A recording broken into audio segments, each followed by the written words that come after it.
And I was talking with Gobel. He's the VP of product for Doorloop. And I was in a pretty salty mood about, you mentioned creative tension. And I think that's a great way to describe, because I think product design and product management attract a lot of go-getters that are used to driving. And Yep. so you're putting like two drivers in a car, like a product team. And I asked them, like, you're back, most VPs of product, they usually were product managers or something like that. And I'm like, are you a little concerned that, like, you have four different like job families that you're going to give preferential treatment to your job family that you came from? And Mhm. because I've seen it multiple times where that's what happens, because that's what the VP knows. Mhm. And he said, I'm not a product manager anymore. I run a product org. Mm. And Yeah. so I'm there to support like everybody. And I merited that, like anybody in this, and I don't want to put words in his mouth, but I think the conclusion for me is it's like a RevOps org has closers and cold outreach people, and an engineering org has front end, back end, like all these disciplines. Like a CTO isn't like a master of all those things. They're Yeah. just not like a front end engineer anymore if they're the CTO. Like they run the engineering org and they hire leadership and directors and stuff like that. It's a different game. It's a different job. And so anybody could go to head of product that didn't come from product management. I think Brian Chesky's like the poster child of a design person that runs product.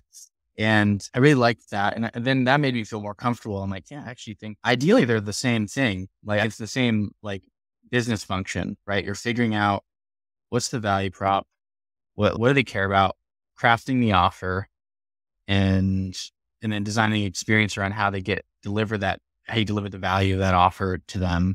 You probably want to have those departments in like the job families in the same group. And what are your thoughts on resolving the creative tension? Because my belief is that there's a lot of false beliefs causing that creative tension. Like, what have you Yeah. learned about that? I think I think it's healthy and it's just natural because they're distinct roles for a reason, right? Each person is really bringing their own specialty, their own expertise, right? I'm not a UX expert. I certainly have views on it. I have Mm. opinions. Sometimes it's driven by purely opinion. Sometimes it's driven by what I think is relevant experience, but Mhm. Yeah. it's natural to have these things.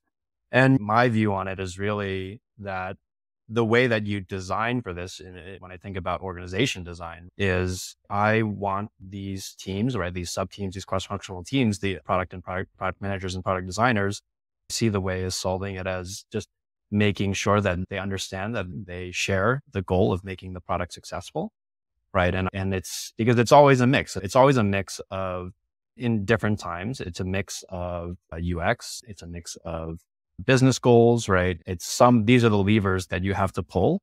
And for different features or different products, they change at different times. And at least these two people, right, that need to be aligned on, hey, we want the product to be successful. And there's some trade-offs between making it the most ultra optimized thing for the end user possible and some business goals that might be sales driven or marketing driven, or in our case, partner driven, since we're B2B2C.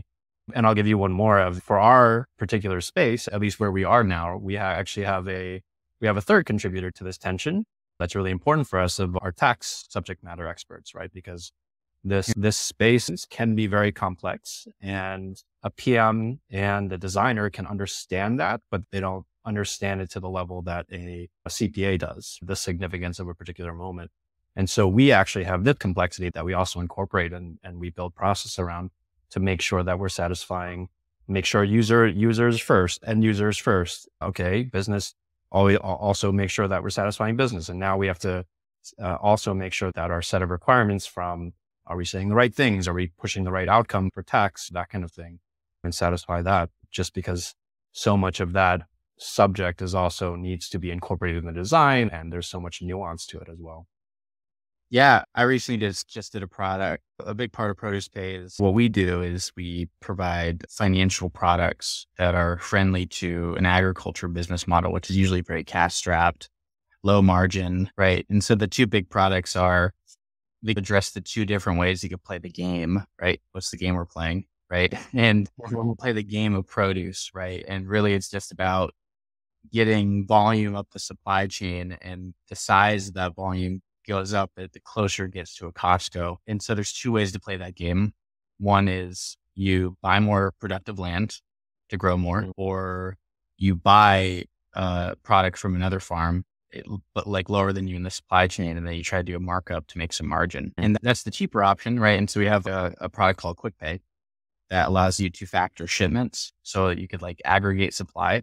And then the other one is, or you could build a $3 million greenhouse to expand production. And part of, and as you get, and is you're probably like intuiting, it's okay. Then there's a need for treasury systems and automating payments and like calculating how much we need to be like sending payments and how do we do the accounting to collect on those payments. And there's tax implications, right? And then, so in order to solve that, I think we did the extreme example, unless this is what you do, where we actually brought in like a couple of our finance team as like product manager, but like more like subject matter expert product managers into the team, where they had like the very granular expertise on what needs to be done to fill and automate payments in a way that actually helps our like accounting systems.